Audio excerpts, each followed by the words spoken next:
பெட்ஸையும் குழந்தைங்களையும் வச்சுட்டு அடிக்காதீங்க. It's the bitterest known substance to man. இது இடத்துலையும் அப்ளை பண்ணணும். க்ளீன் த கார் தான் வந்து எலிக்கு ரொம்ப பிடிச்ச விஷயமே. இந்த ஃபோமு இதோட கான்செப்ட் வந்து இது ஜஸ்ட் நான் சும்மா அடித்தா மட்டும் எலி வராது அப்படின்றத நினைக்காதீங்க. Hey guys, good. இன்னைக்கு வந்து பார்த்தீங்கன்னா ஒரு ரேட் ஸ்ப்ரே அப்ளிகேஷன் இன்ஜின் பேலையும் வீல் ஆச்சஸ் இதெல்லாம் நான் எப்படி ப்ராப்பராக அப்ளை பண்ணணும் அப்படின்றத உங்களுக்கு காட்ட போகிறேன். நான் ரெகுலராக யூஸ் பண்ணுறது வந்து பார்த்தீங்கன்னா பிட்டா. இது வந்து லாஸ்ட் ஒரு 1.5 இயர்ஸாக நான் யூஸ் பண்ணிகிட்ருக்கேன். இதுக்கு முன்னாடி வேறு ஒரு பிராண்ட் யூஸ் பண்ணிகிட்டு இருந்தேன். பட் இது வந்து எனக்கு பெட்டராக இருக்கிற மாதிரி ஒரு ஃபீல். அண்ட் இது வரைக்கும் எனக்கு ரேட் பைட்டுன்றது ஒன்று நடந்ததே இல்லை. என்னை சுற்றி நிற்க வச்சுருக்கிற கார்ஸில் எல்லாமே ரேட் பைட் ஆகிருக்கு. ஆனால் என் காரில் ரேட் பைட்டே ஆகலை. அண்ட் இப்போ ரேட் ஸ்ப்ரே என்ன வேணால் வாங்கலாம், but it should be made with denatonium benzoate. இந்த டெனட்டோனியம் பென்சோனேட்ன்றது வந்து பார்த்திங்கன்னா it is the bitterest known substance to man. So அந்த காம்பவுண்ட் வச்சு பண்ணியிருந்தால் நீங்கள் என்ன ஸ்ப்ரே வேணாலும் வாங்கலாம். And the key important factor வந்து எப்படி அப்ளிகேஷன் பண்ணுறீங்கன்றது. நிறைய பேர் வந்து சும்மா அப்படியே ஸ்ப்ரே அடித்தா எலி வராது அப்படின்றது இல்லை. ஸோ டெனட்டோனியம் பென்சோனேட் வந்து எப்படி ஒர்க் ஆகுதுன்னு பார்த்தீங்கன்னா, ஒரு கேபிள் மேலேயோ இல்லை ஒரு ஹோஸ் மேலேயோ இல்லை எதுலையா நீங்கள் கோட் பண்ணுறீங்கன்னா அந்த ஒரு கேபிளையோ ஹோஸையோ எலி வந்து கடித்தா மட்டும்தான் அதுக்கு வந்து அந்த கசப்புத்தன்மை வரும். அண்ட் அந்த கசப்புத்தன்மை வந்தால் தான் அந்த எலி வந்து விட்டுட்டு போகும். ஸோ இந்த டெனட்டோனியம் பென்சோனேட்டில் பண்ண ஸ்ப்ரே வந்து டாக்ஸிக்கான்னு கேட்டிங்கன்னா அது வந்து டாக்ஸிக் கிடையாது. So no killing, no trapping, no poisoning. So இப்போ நான் வந்துட்டு உங்களுக்கு இன்ஜின் பே வந்து எப்படி பண்ணணும் அப்படின்றத காட்டுறேன். இந்த கீ இம்பார்ட்டன்ட் ஃபேக்டர் இஸ், ஒரு இன்ஜின் பே நீங்கள் அடிக்கிறதுக்கு முன்னாடி my recommendation is to clean it. நிறைய பேர் தூசி ஆயில் எல்லாமே இருக்கும், அதோடய அடிப்பாங்க. பட் அப்படியே அடிக்கலாம். ஆனால் ஒரு இன்ஜின் பேவை வந்து கொஞ்சம் தரவாக க்ளீன் பண்ணிவிட்டு இந்த ஸ்ப்ரே பண்ணிங்கன்னா எனக்கு இன்னும் கொஞ்சம் பெட்டராக இருக்கும் அப்படின்ற ஒரு ரெக்கமெண்டேஷன் சொல்லுவேன் நான். அதே மாதிரி பார்த்தீங்கன்னா இன்ஜின் பிரேக் மேலே ஒரு சில கார்ஸில் வந்து மாதிரி டேம்பிங் வரும். இந்த டேம்பிங் மேலேயும் நீங்கள் அடிக்கணும். ஏன்னா இதுதான் வந்து எலிக்கு ரொம்ப பிடிச்ச விஷயமே. இந்த ஃபோமு இந்த மாதிரி உள்ள ஃபெல்ட் மெட்டீரியல்ஸ் தான் வந்து ரொம்ப பிடிக்கும். இதில் வந்து எல்லாத்தையும் எடுத்து வச்சு ஏதாவது ஒரு மூளை முக்கில் போயிட்டு உங்களுக்கு வந்து கூடு கட்டிடும். கூடு கட்டி குஞ்சு பொறிச்சு குடும்பமே நடத்திடும் அப்படின்வாங்க. ஸோ அதனால் எல்லா நூக்ஸ் அண்ட் கார்னர்ஸ் நீங்கள் கவர் பண்ணணும். ஸோ இன்றைக்கி இந்த வீடியோவில் வந்து நம்ம அதை தான் பார்க்க போகிறோம். இந்த பிட்டர் ஸ்ப்ரேயில் வந்து பார்த்திங்கன்னா உங்களுக்கு ஒரு செட் ஆஃப் க்ளவுஸ் கொடுத்துருவாங்க. ஸோ அந்த க்ளவுஸ் போட்டுட்டு அடிங்க. அண்ட் உங்களுக்கு ஒரு நோஸ் கார்டும் கொடுத்துருவாங்க. நோஸ் கார்டு வந்து போட்டுக்கோங்க, ஃபேஸ் மாஸ்க் போட்டுக்கோங்க. அப்புறம் இதில் வந்து you will get the product it self. இதில் வந்து பார்த்திங்கன்னா இந்த அப்ளிகேட்டர் ஸ்ட்ரா கொடுத்துருப்பாங்க. ஸோ இந்த அப்ளிகேட்டர் ஸ்ட்ரா போட்டுட்டு அடிங்க. ஏன்னா நீங்கள் நார்மலாக வந்து ஸ்ப்ரே பண்ணிங்க அப்படின்னா ஒயிட் ஸ்ப்ரெட்டாக ஸ்ப்ரே ஆகும். உங்களுக்கு வந்து கவரேஜ் வராமல், அதாவது ஸ்பெசிஃபிக்கான ஏரியா ரீச் ஆகாமல் ஸ்ப்ரெட் ஆகிடும். ஓகேவா? ஸோ இந்த ஹோஸ் போட்டுட்டு, இந்த சின்னதாக ஒன்று கொடுத்துருக்காங்க பாருங்கள், இதை போட்டுட்டு நீங்கள் அப்ளை பண்ணுங்கள். அண்ட் காற்றடிக்காமல் இருக்கிற ஏரியாவில் அப்ளை பண்ணுங்கள். அண்டு கூட குழந்தைங்க, பெட்ஸ் எதையும் வச்சுட்டு நீங்கள் இந்த ஸ்ப்ரே பண்ணாதீங்க. டாக்ஸிக் கிடையாது. பட் ஸ்டில் நம்மளுக்கே வந்து இவ்வளோ இம்பேக்ட் இருக்குது அப்படின்னா, கூட நாயோ இல்லை கேட்டோ ஏதாவது இருந்ததுன்னா அதுங்களுக்கு சென்சரி இன்னும் ரொம்ப அட்வான்ஸ்டாக இருக்கும். ஸோ அதனால் பெட்ஸையும் குழந்தைங்களையும் வச்சுட்டு அடிக்காதீங்க. இப்போ நான் வந்து அந்த அப்ளிகேட்டர், அந்த ஹோஸ் வந்து டியூபை வந்து நான் அதில் கனெக்ட் பண்ணிட்டேன். And shake well before use. நல்லா ஷேக் பண்ணுங்கள். நல்லா ஷேக் பண்ணிவிட்டு ஒரு 10 செகண்ட்ஸ்க்கு ஷேக் பண்ணிக்கோங்க. ஷேக் பண்ணிவிட்டு ஃபஸ்ட்டு நம்ம வந்து பார்த்திங்கன்னா அந்த கேபிள்ஸ் எல்லாமே கவர் பண்ணணும். கேபிள்ஸ் அண்ட் இது எல்லாமே. ஸோ பாருங்கள் நான் எப்படி அப்ளை பண்ணுறேன் அப்படின்ட்டு.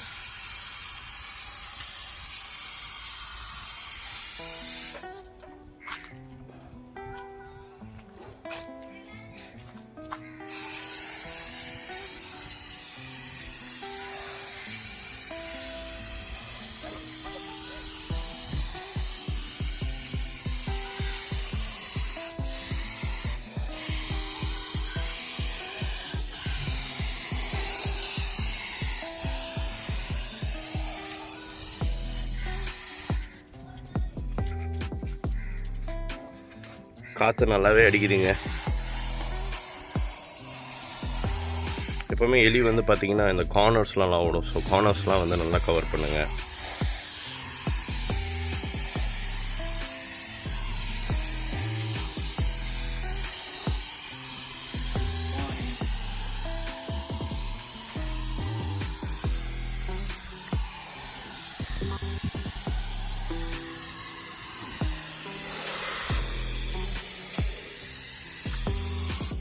நல்லா தாராளமாக அடிங்க. என்னோடய காருக்கு வந்து பார்த்திங்கன்னா கொஞ்சம் பெரிய காருன்றதுனால இன்ஜின் பேக் மட்டுமே நான் வந்து ஒரு கேன் வந்து நான் ஸ்பெண்ட் பண்ணுவேன்.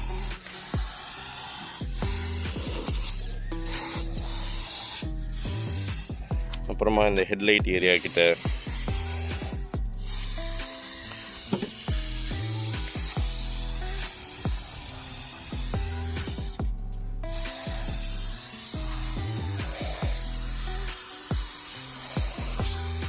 அதே மாதிரி இந்த பிட்டர் ரேட் ஸ்ப்ரே வந்து பார்த்திங்கன்னா நான் இன்ஜின் மேலே அடிக்கிறேன், இந்த கேபிள்ஸ் மேலே அடிக்கிறேன். எனக்கு வந்து பார்த்திங்கன்னா ஒரு அந்த ஸ்டெய்னிங் மார்க்கோ அந்த மாதிரிலாம் எதுவுமே வராது. இன்ஃபேக்ட் ஒரு இன்ஜின் பேக்கு பாலிஷ் போட்ட மாதிரி ஒரு லுக்கு கொடுக்கும். அப்படின்னு ஒரு ஸ்பெசிஃபிக்கான பாலிஷிங் அப்படின்னு சொல்ல மாட்டேன், பட் ஸ்டில் அந்த ஸ்டெய்னிங்கு அந்த மாதிரிலாம் எதுவுமே இல்லை. ஒரு நல்ல ஒரு ப்ராடக்ட்னு சொல்லுவேன்.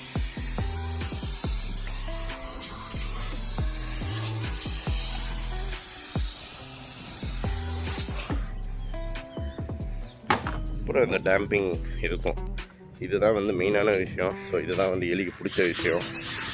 ஸோ இதுலேயும் நான் வந்து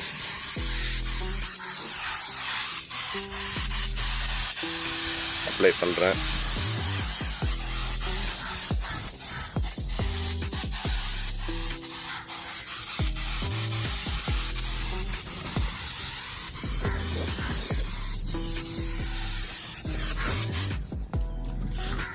மீதி இருக்குது.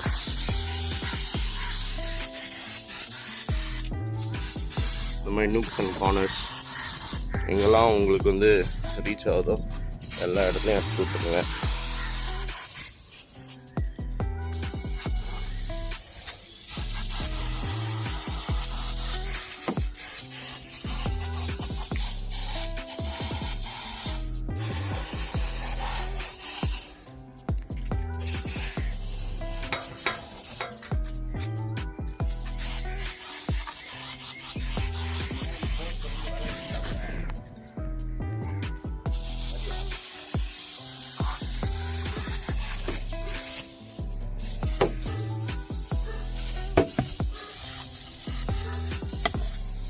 அவ்வளோதான், காலி ஆயிடுச்சு.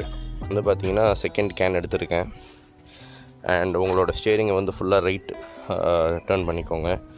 டர்ன் பண்ணிவிட்டு ஜென்ரலாகவே வந்து பார்த்தீங்கன்னா எலி வந்து டயர் வழியாக ஏறி, இது வழியாக ஏறி, சஸ்பென்ஷன் வழியாக ஏறி அப்புறமா தான் வந்து இன்ஜினை வந்து ஆக்சஸ் பண்ணும். ஸோ இந்த இடத்துலையே வந்து நம்ம என்ன பண்ணணும் அப்படின்னா இது இடத்துலையும் அப்ளை பண்ணணும்.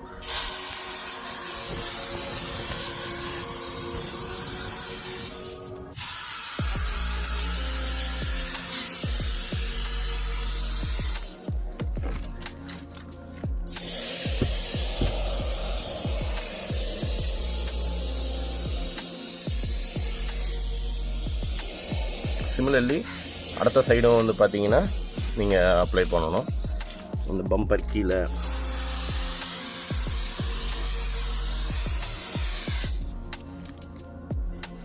இப்போ வந்து அடுத்த சைடும் சிமிலராக அதே மாதிரி அப்ளை பண்ணுங்கள்.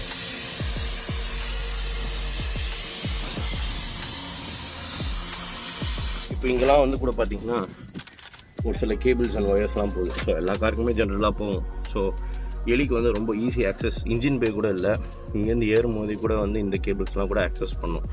ஸோ இதெல்லாமே கூட வந்து நீங்கள் ஆக்சஸ் ஏரியாலேயே வந்து இது பண்ணி விட்ருங்க, நல்லா அடிச்சு விடுங்க.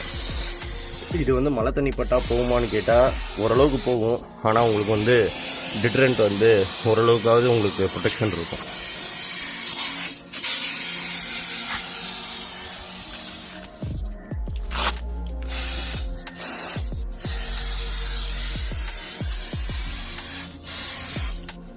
அப்புறம் என் காரில் வந்து இங்கே வின்ச்லாம் இருக்குது. ஸோ இந்த வின்ச் சைட்லலாம் வந்து சின்ன சின்ன ஹோசஸ் அண்ட் கேபிள்ஸ்லாம் போகுது. ஸோ இந்த ஏரியாவும் நான் கவர் பண்ணுறேன்.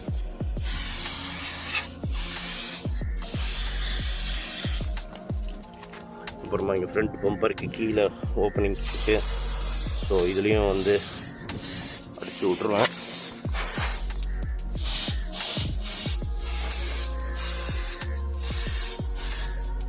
கீழே எல்லாமே கூட வந்து எல்லா வண்டியிலையுமே வந்து கேபிள்ஸ் போகும்.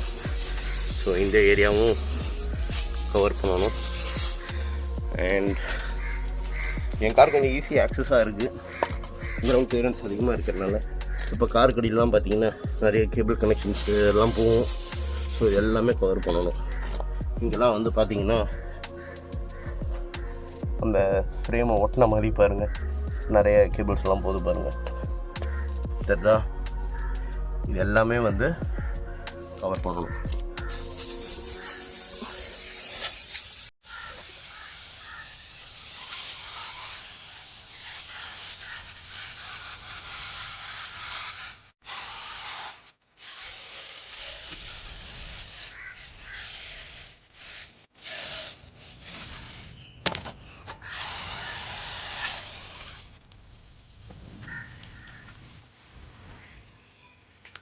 பேக் சைட் வீல் ஆர்ச்சும் சிமிலராக நீங்கள் வந்து சைடுக்கும் நீங்கள் இது பண்ணணும்.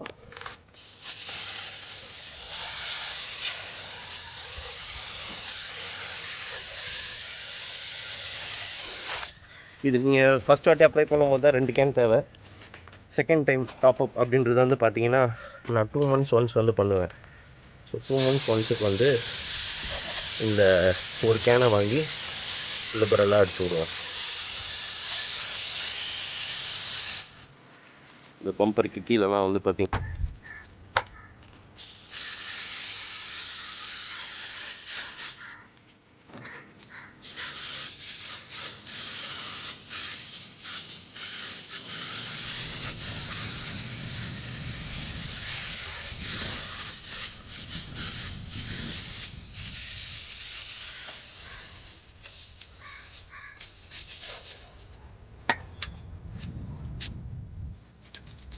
நம்ம அப்ளிகேஷன் பண்ணி முடிச்சாச்சு. Clean the car and do the application. Once நீங்கள் க்ளீன் பண்ணி அப்ளிகேஷன் பண்ணிட்டீங்க அப்படின்னா தென் ஆஃப்டர் ஒரு 3 months 2 months கழித்து நீங்கள் டாப் அப் பண்ணுறீங்க. ஓகே, அது பண்ணிகிட்டே இருங்க.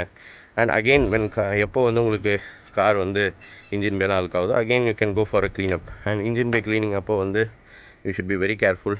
It should be done only by an expert. High pressure washing use பண்ணக்கூடாது. நான் வந்து பார்த்தீங்கன்னா மேனுவல் வாஷிங் தான் பண்ணுவேன். மேனுவலாக ஒரு பக்கெட்டு, ஒரு கப்புள் ஆஃப் ப்ரஷ்ஷு, கொஞ்சம் சோப் எடுத்துகிட்டு ஸ்லோவாக உட்காந்து பொறுமையாக காலையில் ஒரு 9 மணிக்கு ஸ்டார்ட் பண்ணணும், 11 மணிக்கு முடிச்சிடுவேன். மேனுவலாக ப்ரஷ் பண்ணி கொஞ்சம் கொஞ்சமாக வந்து எல்லா கப்ளஸ் மேலேயும் தண்ணி அடிக்க மாட்டேன். எனிஹவ் திஸ் கார் இஸ் இந்த என்னோடய ஜீப் வந்து பார்த்தீங்கன்னா வாட்டர் ப்ரூஃப் தான் மோஸ்ட் ஆஃப் த கனெக்டர்ஸ் எல்லாமே. ஆனாலும் ஐ டோன்ட் ரிஸ்க் இட். கொஞ்சம் கேர்ஃபுல்லாக தான் பண்ணுவேன். ஸோ அதே மாதிரி நீங்களும் கொஞ்சம் டைம் எடுத்து கொஞ்சம் பார்த்து இன்ஜின் பே க்ளீனிங் பண்ணிவிட்டு அதுக்கப்புறமா அந்த அப்ளிகேஷன் பண்ணுங்கள். அப்படி இல்லை எனக்கு இன்ஜின் பே க்ளீன் பண்ணுறதுக்கு டைம் இல்லை அப்படின்ற ஒரு கான்செப்ட் இருந்ததுன்னா ஓகே, இன்ஜின் பே வந்து நீங்கள் அப்படியே அடிச்சுக்கோங்க. பட் அண்டர் பாடி வாஷ் வந்து மேண்டேட்ரி. நீங்கள் அண்டர் பாடிக்கெலாம் அப்ளிகேஷன் பண்ணுறீங்க அப்படின்னா மேண்டேட்ரி. இல்லை ஓரளவுக்கு க்ளீனாக இருக்குது, எனக்கு சேரலாம் இல்லை அப்படின்ற மாதிரி ஃபீல் பண்ணிங்க அப்படின்னா நீங்கள் வந்து டேரெக்டாகவே அப்ளிகேஷன் பண்ணிக்கலாம். ஒருத்தரோட ப்ரிஃபரன்ஸ் பொறுத்து. ஸோ இதோட கான்செப்ட் வந்து இது ஜஸ்ட்டு நான் சும்மா அடித்தா மட்டும் எலி வராது அப்படின்றத நினைக்காதீங்க. இதை வந்து டீட்டெயில்டாக தரோவாக நீங்கள் வந்து எல்லா காம்பனண்ட்டும் கவர் ஆகிற மாதிரி அடிக்கணும். ஸோ நீங்கள் வந்து யோசிக்கணும், நான் எலியாக இருந்தால் எந்த வைரத்தை கடிப்பேன் அப்படின்னு ஒரு தாட் ப்ராசஸ் திங்க் பண்ணி அப்ளிகேஷன் பண்ணுங்கள். எலி எந்தெந்த சைட்லாம் ஓடும், ஒரு கார் ஒரு அமைப்பு ஒரு மாதிரி. ஸோ எந்தெந்த கார்னர்ஸ் ஓடும், எங்கெங்கெல்லாம் வந்து இந்த மாதிரி சாஃப்ட் மெட்டீரியல் இருக்குது அதெல்லாம் பார்த்துட்டு அடிச்சு விடுங்க. And your car will be safe and your pockets will be safe. So thank you guys. Very soon I'll meet you with another worthy content. So take care. Tata. Bye bye.